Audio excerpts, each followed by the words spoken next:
Hi, I'm Jez, and this is my wife, Claire. We live in Worcester in the UK. We've been a part of Freedom Church for over 10 years now, and we lead Freedom Church in Worcester.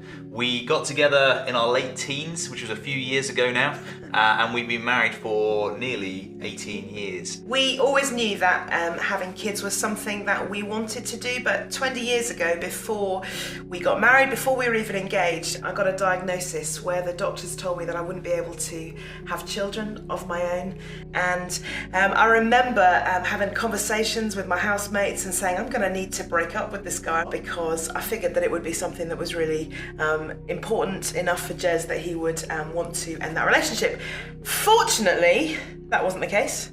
When our friends started having kids, when we'd been married 3, 4, 5, 6 years, and I wasn't pregnant and lots of people around me were, that's when it really started to be incredibly painful, I think particularly for me, but for both of us. We wanted to be parents. I longed to be a mum. I longed to be able to have a baby. It was like grief. That's the thing that I can liken it to. There was a huge loss.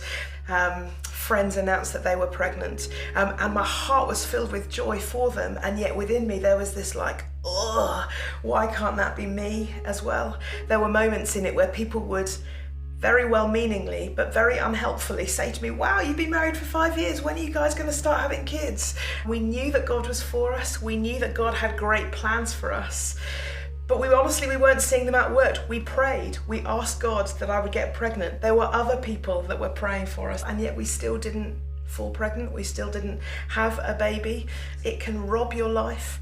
It can steal from every part of your life. It can become all-consuming. And so I remember, for me, the moment that it changed was standing in a field in the countryside, and I was sobbing my heart out before God. But it was that day that I decided to surrender it to God and say, okay, God, I trust you. I don't understand it. It's painful, but I trust you. I don't want to stay in this place. It was that day in that field that I recognized that part of my life, that season ended, and it set us up for where God took us next. So as we were looking to start a family, we made the decision not to pursue medical options, but instead to pursue adoption. We believe that's something that God had called us to. And we went through that process. We adopted 2 girls, and then a few years later we decided to adopt again and adopted our son, our 3rd child. And it's been an incredible story, the way God has put our family together. There's no sense of second best, no sense of lack. We have the most incredible kids.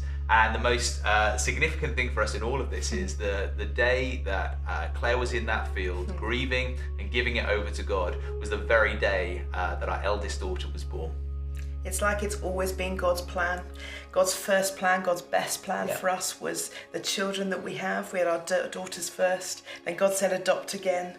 And so for the last 10 years, we've lived in the generosity and the blessing of God and got to raise these 3 incredible kids. We've got to be parents. We've got to build a family. We've got to raise them in Freedom Church. Yeah, it's awesome.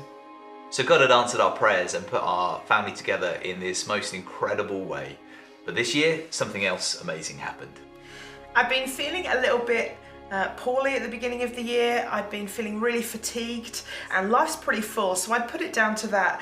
But in the end, I ended up, for the first time in my life, doing a pregnancy test and discovered, to my utter amazement, that I was pregnant. I did 2 tests and they were both positive, so I FaceTimed Jez and we just laughed and were amazed at the news. And then I was rushed through for a scan, and at the scan they told me that I wasn't just a little bit pregnant, I was actually 27 weeks pregnant. I'd missed nearly 6 months worth of pregnancy, and then the next, well, it turned out to be 10 or 11 weeks rushed by as we figured out maternity clothes and getting stuff again for a baby and sharing the news with our kids.